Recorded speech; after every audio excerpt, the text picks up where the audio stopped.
I love baseball cards. Got 'em, need 'em, got 'em, need 'em, need 'em, got 'em, need 'em. Welcome to another episode of Remember the Great Sports Flea Market Antique Mall Pickups video. So today I'm going to share with you some items that I picked up recently at the Antique Mall Flea Markets.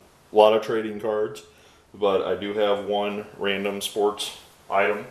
And we'll jump right into it. And this is a Dale Earnhardt Jr. Winner's Circle statue / card. I said card, I meant car. These were produced by Hasbro back in the mid-90s, as you can see on the bottom here, from Hasbro. And I don't know what year, looks like 1999 actually, so it wasn't the mid-90s, it was the late 90s. And you can see all the ones that were available in the set at the time. Anyways, I picked this up, and you see the price tag on there. I did not pay $10 for it. You can actually see the KB price tag. Originally $17.99 back in the day. Discounted to $10.99 it looks like. I can't tell. The dealer had this in there. As you can see, it's over time gotten some wear and tear. It's far from mint. The packaging, that is. The item inside appeared to be in pretty good shape. This booth in particular had 75% off everything in the booth. So I thought for $2.50, not a bad find for only $2.50. I like Dale Jr., so I thought this was a pretty cool little addition to the collection. If I ever get a chance to see him in person or something, I might bust this thing open and maybe get him to sign the base of the statue there or something. Until then, I'm just going to leave it right in there and let it collect dust, I guess. Would be the best way to put it. So that's the first item. We're just going to set that back there off camera. Now the next items, I'm very fond of these sets. As I've mentioned before in previous videos, part of the reason I really like this first set, this is a 1988 Topps Traded set, and to follow up with a 1991 Topps Traded set. I found both of these in a display case at a flea market, and the seller only wanted $3.25 a piece for them. I don't know why the extra quarter was, tacked on there. I don't know why the seller didn't make it $4 or $3, but $3.25. So I thought, well, I already have both the sets. However, this 1988 set is one of my most favorite traded sets ever, and I'll show you why in a second. Topps traded sets have been around since the 70s, and usually what a Topps traded set is after the main set is printed, and this is for the younger viewers that may not understand what these are. After the regular set is printed, they make what they call almost a updated set or a traded set. And the traded set would be players that get traded. For example, if a pitcher got traded from the Cardinals to the Cubs, their Cubs card would be in the set. In addition to that, all of the rookies that got called up during the season, they would give like a rookie card to. Well, in 1988, not only did they include the rookies and the traded, but that was the first year, other than 1985, that the set featured the Team USA cards. If you've watched my other video, and I'll link it up in the corner, or at the end of this video, I showed off my autographed Team USA cards. This is a set that I'm trying to completely signed. Just the Team USA portion, not the entire set. But this set highlights the Team USA guys. And I'm just going to really quick kind of leaf through them here. Hopefully I don't mess up the camera too much.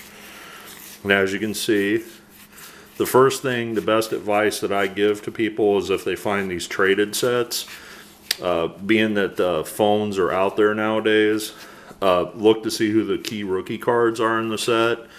And if the seller is not willing to let you look through the set to find that key rookie card, then I wouldn't advise buying it. I've bought these sets, not this set in particular, but traded sets in the past that have been stripped, so to speak, meaning every card that was worth anything was basically taken out of it, and the seller wasn't really indicating that. So this set in particular has a Roberto Alomar rookie card.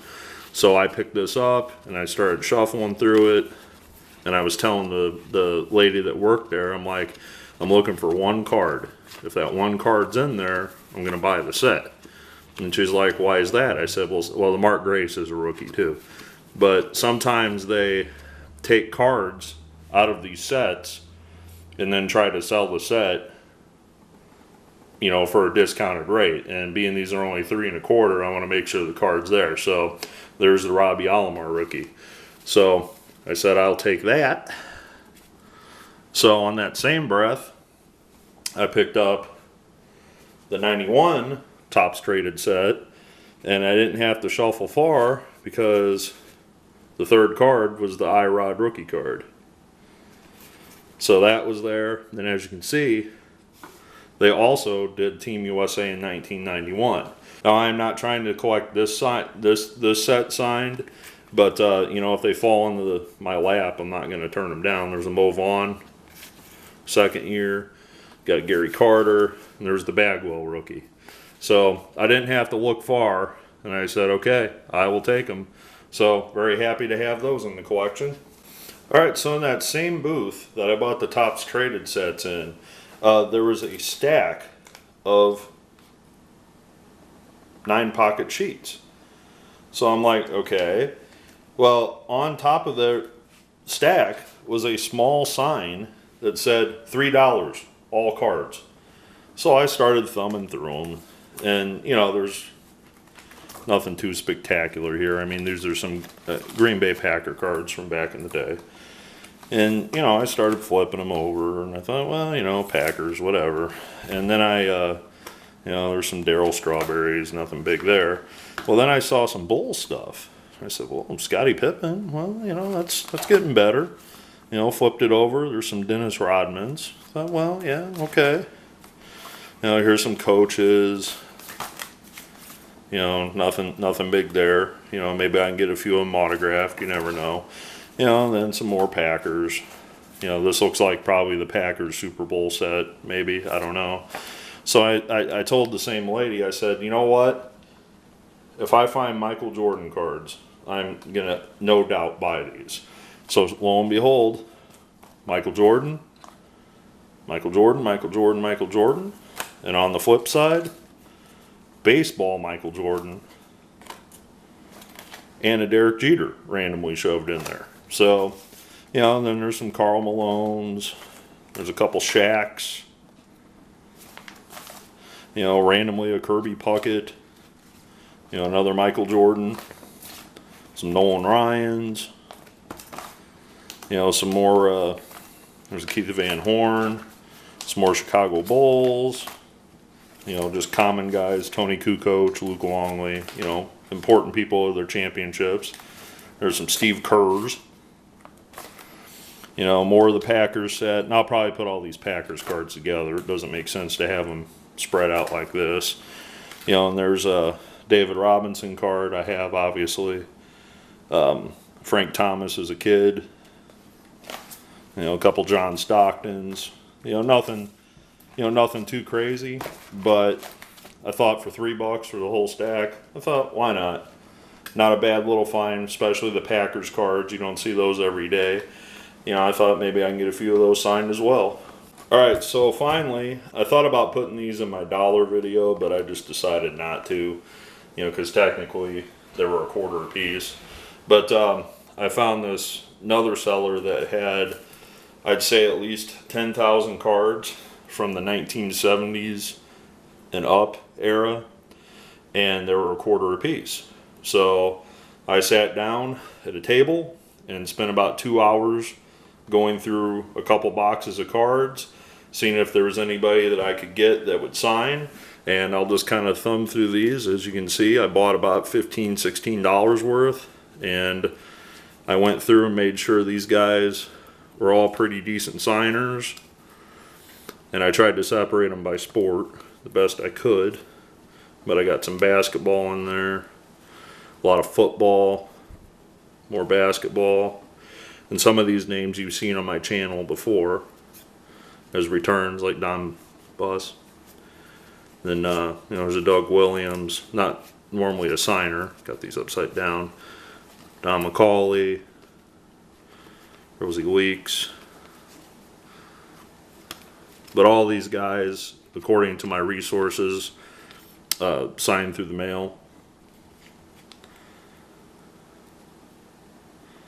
So I'm not going to bore you with every name in this stack, because odds are you're going to be seeing those in future Through the Mail Thursday videos. So, in closing, nice little stack of items. I only paid, you know, just under $30 for all of it. The biggest expense were the quarter cards, but that's okay.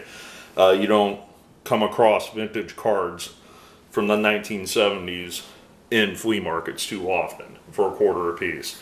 So very happy to add all these items to my collection. Thank you for joining me for another episode of Flea Market Antique Mall video pickups. I look forward to your comments below, and as always, happy collecting.